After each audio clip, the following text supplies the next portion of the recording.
Even if you have your native language and you're struggling with your second language, you might think, Oh my goodness, I'm having a hard time going to the second one. How do I even get to the third and beyond? Will I ever be a polyglot? now that's the thought that I want to address. Hey, what's up guys? This is Dan.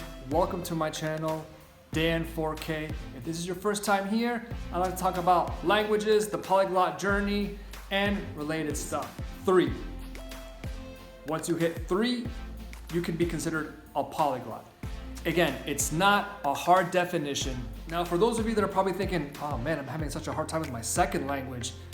How is the third one gonna come around? When is it gonna come around? First of all, let's not get caught up in labels, right? Whether someone is or is not a polyglot, it's something that, you know, it's just a name. Being a polyglot is more than just a number on a sheet of paper answering a question, how many languages do you speak? Once you unlock your polyglot brain, once you start seeing the patterns, start having fun with it, then you can start going from there. What I've seen from many language learners that I have taught is that going from the first to the second is gonna be the hardest. That's a real struggle. But going from the second to the third, that is not as a difficult task.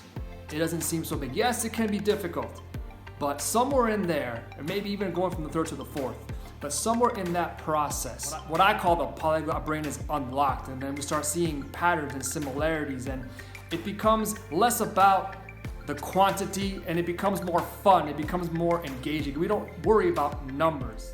You start to group languages, you know, languages that are not exactly the same, but they're kind of similar. You can go into those languages and you can see how learning one helps learning the others.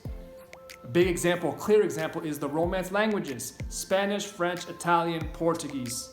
And at that point, it's not gonna be so much about, my goodness, how am I ever gonna speak X language? It's gonna be more about, my goodness, there's just so many languages that I wanna mess around with. Polyglot journey.